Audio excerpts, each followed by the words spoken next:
Ini kan kayak, mohon maaf, ini kan kayak kentut. Baunya terasa nggak bisa dilihat, Pak.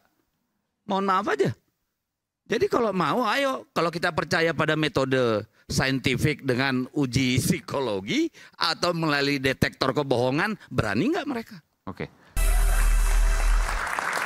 Makasih masih bersama kami di Rakyat Bersuara. Saya berikan kesempatan ke Bung Deddy Sitorus. Silakan Bung Deddy. Silakan apa nih?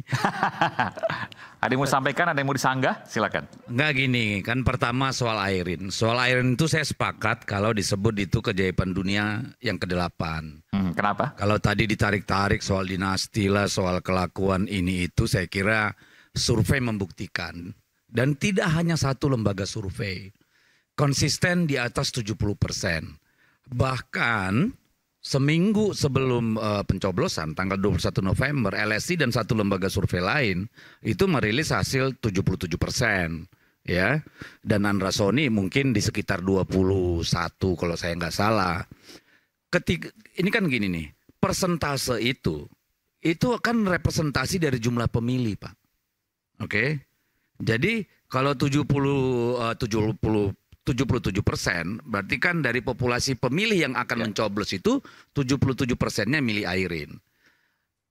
Apa yang bisa membuat roboh barang itu? Dari 77 lari ke 40.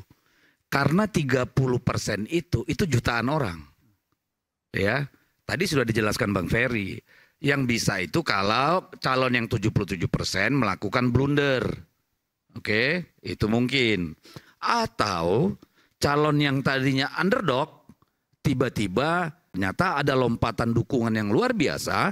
Pada waktu itu ada seorang rakyat biasa dicalonkan ya jadi gubernur di Jakarta dengan membawa harapan yang luar biasa. Yang namanya? Namanya nggak tahu sih ya, pernah ngaku namanya Mulyono ya, tapi kita mengenalnya sebagai Jokowi, Joko Widodo gitu. Itu tadi yang bilang nggak mau nyebut. Iya. Sudah dihapus dari ingatan. Bentar lagi dari partai. Jadi baru itu tuh. Itu pun marginnya tidak terlalu besar, Pak. Ya.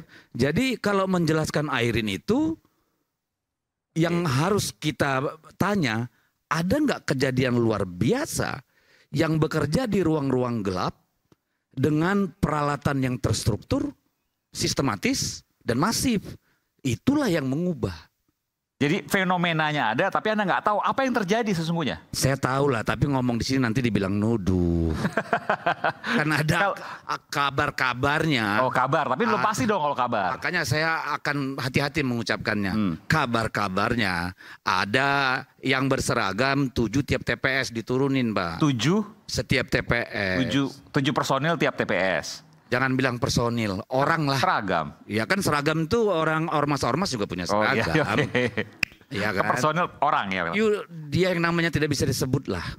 Okay. Menurut Harry Potter. Jadi itu satu. Yang kedua, soal Jawa Tengah tadi. Okay. Ya. Apakah yang namanya Lutfi sudah besar? Enggak tuh. Surveinya dempet-dempetan. Karena apa? Kalau mau ditarik-tarik, masyarakat nggak terlalu suka polisi di sana. Salah satu alasan terbesar nggak milih. Dari mana surveinya? Nah, mau dibukain semua Google aja lah. Ya. Tapi saya baru dengar itu kan. Iya. Kalau nggak suka kan artinya jomplang banget. Ini kan nggak jomplang, mirip-mirip. Iya, makanya dia sampai minta tolong presiden dan mantan presiden.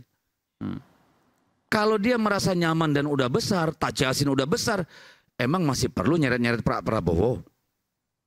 Emang masih perlu ngelapor-lapor Pak Jokowi? Kan enggak. Jadi survei terakhir itu ada yang menyebut 4138, ada 3838. Dan kita tahu di Jawa Tengah itulah salah satu tempat, ini sudah setahun dikerjakan, begitu habis Pilpres jalan terus nih. PJ ampun-ampunan Pak bekerja. Pernah waktu Pilpres itu 127 kepala desa dipanggil oleh Dilkrimsus Polda. Dan kemarin sebelum coblosan ada ratusan itu kepala desa digerebek sama Panwaslu. Jadi ini sama fenomenanya sama Banten. Ada kekuatan maha kuasa bekerja di ruang terang secara gelap-gelapan, mempengaruhi hasil pemilu. Tadi saya buka satu situs berita, saya lupa apakah ketua KPU apa Bawaslu. Bawaslu bilang terjadi pelanggaran money politik dan bansos hampir merata di semua daerah di Jawa Tengah. Nanti silakan cek. Oke. Nah, tentu kan orang sering nanya, karena kalah. Ini nggak mau terima kekalahan. Ini bukan soal kalah menang. Sama sekali bukan soal kalah menang. Karena sudah diputuskan oleh konstitusi kita, undang-undang kita, pemilu itu harus dilakukan secara fair, secara jujur, secara adil. Kalau ada yang bukan kontestan dalam pertandingan itu, ikut-ikutan, cawe-cawe, menggunakan perangkat kekuasaan negara, baik anggaran maupun personilnya, itu sudah pelanggaran undang-undang. Artinya kontestasi itu udah nggak fair. Ibarat bertinju nih, di ring tinju 2. Yang satu, yang satu mungkin mereka 5 orang mukulin 1 orang nih. Tadi kan, seperti yang disampaikan oleh Bung tadi kan udah panjang, lu motong gua dari tadi gua nungguin. Bukan, saya mau tanya soal ini. Kalau memang ada seperti tadi yang seperti disampaikan oleh Bung Hendarsam, ini saya nggak kasih kesempatan ke Bung Hendarsam, tapi saya mengulangi aja. Kalau seandainya ada seperti itu, kan dilaporkan ke Bawaslu. Pak Jokowi juga sempat ngomong seperti itu. Jawabannya apa? Jawaban anak kecil itu. Kenapa? Semua tahu Bawaslu-nya nggak bisa ngapa-ngapain. Bawaslu nggak bisa ngapa-ngapain. Undang-undangnya tidak memberi kewenangan apapun pada Bawaslu yang cukup untuk mencegah atau memproses. Saya pengalaman, Pak. APK saya semua ditumbangin, termasuk di depan kantor Bawaslu tuh, di dapil saya. Saya lapor. Waktu pileg kemarin. Bilang, ya, waktu pileg. Punya buktinya enggak? Lah. Ini mana Jawa Tengah dulu, Bang? Di Kalimantan Utara. Oh iya, Kaltara, sorry betul. Bawaslu-nya bilang, ada buktinya enggak? Lo kita ngelapor. Dan ada puluhan bahkan mungkin ratusan nih selama pilkada laporan kita. Enggak dijawab tuh sama Bawaslu. Enggak diproses. Dilaporin tapi tidak diproses. Tidak diproses. Alasannya karena? Ya nggak tahu. Buktinya dikasih. Sampai capek aja lo sampai berubah nanya mereka udah ada belum progresnya.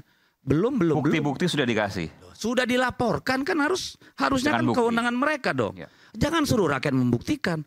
Kalau membuktikan misalnya nih oknum polisi nggak main, udah PJ nggak main, ayo ya sini pakai detektor kebohongan. Sini kita sama-sama saksikan. Gitu aja, jangan rakyat suruh buktikan. Ini kan kayak, mohon maaf, ini kan kayak kentut.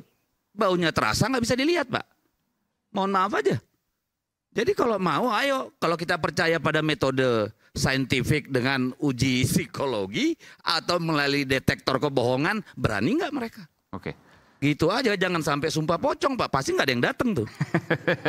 Oke, nanti saya berikan kesempatan ke Bung Hendarsam dan juga Bung Rocky. Selepas jeda kami akan segera kembali. Iya. Mau ngomong dong.